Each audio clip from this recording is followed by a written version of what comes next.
Hello guys, it's me Kurt and you're watching Kurt Plays the Sax, and today we're going to be going over terms. There are some terms on the board that we've already gone over, but it merits explanation. I don't know if I went deep enough, far enough, explain it clear enough. The first, second, and third lines, we're going to go revisit these terms. The top are 3, second line has 2, third line also has 2. So we're going to go into a little more description. I'm gonna maybe the best way to explain some of them would be to show the difference between one term to the other term. And I do have 3 new terms at the bottom. And then we're going to play a song from, I believe it's from a movie, Bette Midler. And I've only been practicing it for probably, I don't know, 3 or 4 times. But I know I've heard it before. It's a good song. I can't remember what movie I think it's from a movie. Anyway. Let's start with natural, and then double flat and double sharp. I didn't explain what double flat meant, but if you follow the logic, I'll give you an explanation by playing a note. And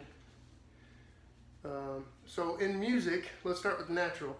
In music, there will be times, and I think I might have explained this one, there will be times where, let's say the key has C sharp, C sharp, F sharp, and G sharp, okay? And in a couple of the spots, it's supposed to be C instead of C sharp. Now and I did say this, it only applies to that measure. When you play the measure after and all the other measures before, it will be C sharp. Now double flat means instead of, now you have B flat, what's another half step down? So in all reality, you're not playing B, you're not playing B flat, you're playing A. So in the key signature, you have B flat, okay? Say E flat, B flat, and E flat. And then there's one note that has 2 flats on it. It's the B. So you're not playing B flat, you're playing A. You want to go down a half step. Flat, of course. Now, 2 sharps means you're going up 1 whole step. 1 whole step. So instead of playing C sharp, like the key has, let's say the key has F sharp only in the key signature. So you're not playing F, of course, because the key signature says F sharp. So F sharp, put another sharp on it. It looks like an X. Half step would be G. So that, I might not have explained it. I might have just told you that it only applies in that one measure. And I probably should have explained a little more. So double flat means you're going down another half step. The key signature already has a B flat. Now you're playing A. So double sharp means you're not playing F sharp, you're playing G. You're going up another half step. Tie and slur. The difference between a tie and a slur, the tie is the first one. The tie has the same note. This F right here is in the sheet music. It might be a half note and a whole note, or a half note and a quarter note. It might be 2 quarter notes. Right here, we have 2 quarter notes. It's F. So you just play 2 beats, because those are quarter notes. 2 beats of F. So 1, 2, 3, 4.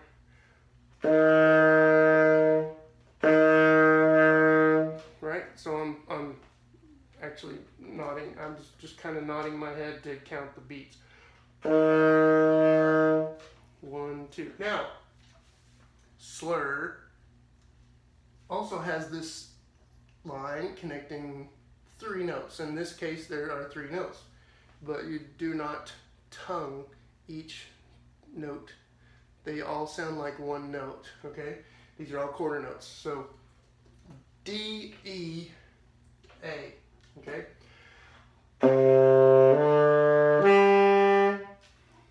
Quarter note, quarter note, quarter note. 1, 2, 3, 4. Alright, so this is just an example. So that's the difference between a tie and a slur. Now breath, this one is a breath, this one is fermata. I told you that this is a pause. Fermata is a pause. The breath is different. I mean, everyone takes the breath together. So you play A and then F. These are half notes, okay?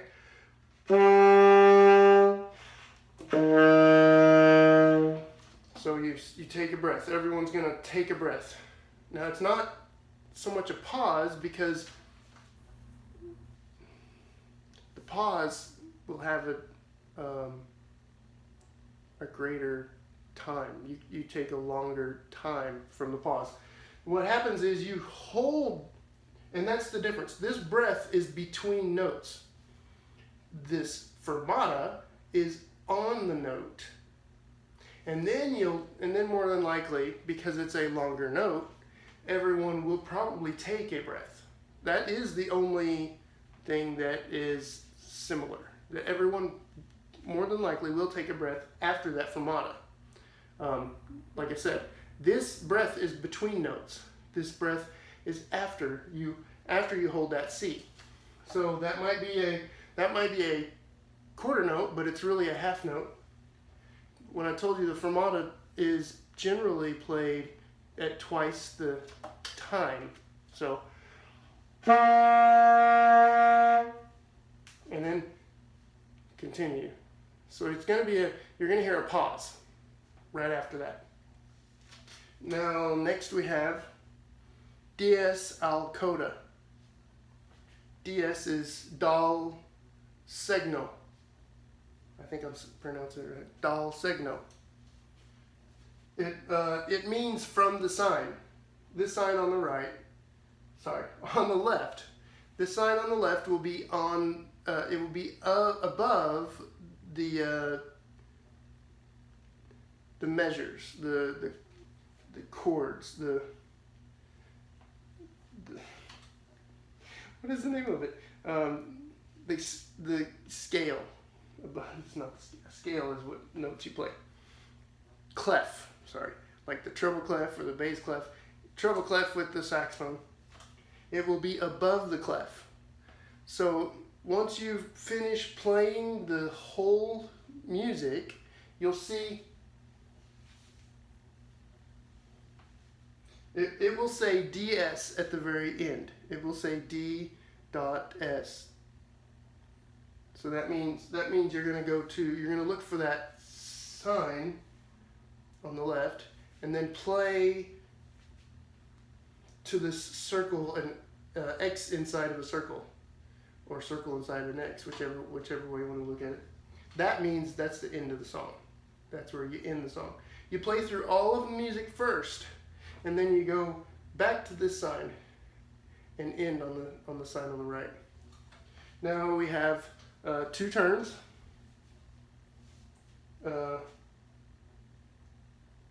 It's amoroso or amoroso.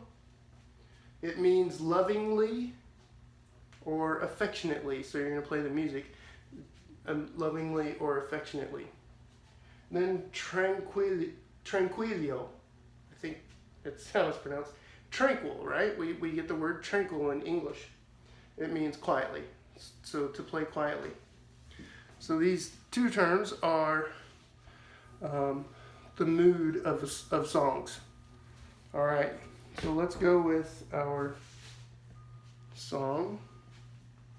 And is that too close? Maybe. And this, it says Bette Midler. It doesn't say which movie, but I'm pretty sure this is from a movie.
Let me stop this because it's gonna go on to some more music.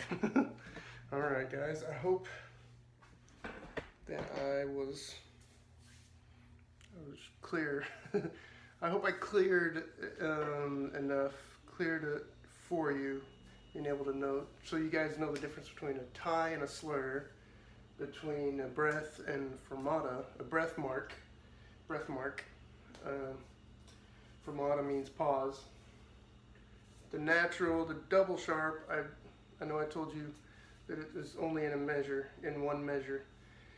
And it changes, it might be in two measures, but it usually changes after it's usually just I think we have another term for it, okay? Let's say the key has a B flat and an E flat, and then all of a sudden you have a B natural, okay? The natural shows up in a measure. We call it an accidental. That is a term, that is terminology, accidental. And from what I remember in school is it only shows up in one measure. And anyway, DS al coda. It's gonna be, the cymbals are always gonna be above the clefs, not below, above. Now, one thing that will be below, there is something that will be below. Last video, I showed something that looks like greater than and less than, or in other words, diminuendo, which means I think we called it decrescendo, or crescendo, get louder. So as you're reading music, just like you're reading a book, like you're reading from left to right, you're going to play music from left to right, top to bottom. And if it gets bigger to the right, that means you're going to get louder. Now, those marks will be under the clef. That's the only thing that you'll find under the clefs of your music, especially those of us who only play in one clef. If we're in the bass clef, or if we're in the treble clef, doesn't really matter. But the decrescendo or diminuendo, that means you're going to be quieter, or crescendo, get louder. That will be under the clef, under your bass clef, or under your treble clef. Okay, if you guys have any questions, let me know. And don't forget, I do have another channel called Beautiful Chinese, and please check that out. I do have an introduction video. I've been focusing on this Kurt plays the sax probably for a good, I don't know, a month maybe, at least 2 or 3 weeks. I have about 50 videos on my Beautiful Chinese channel, and this is about, I would say this might be my 15th video, 15 to 20 videos by now. So if you guys get a chance, check out my other channel, Beautiful Chinese. You've been watching Kurt Plays the Sax, and please leave a comment, tell me what you think. If there's a song you want to hear, maybe. We're getting close to Christmas. I'm thinking about working on Christmas songs for like Oh Holy Night, maybe Jingle Bell Rock, just some good Christmas, Silent Night, good Christmas songs to play. Maybe some kids songs. I have a couple of friends who have kids that are probably 7 or 8 or something like that. Maybe I should look up songs that would be good for the kids. Anyway, so please, if you did like this video, hit the like button. Excuse me. And please subscribe. My mouth is getting dry from playing the sax, I guess. I don't know. Anyway, I'm heading back to practice. See you guys in the next video. Bye-bye.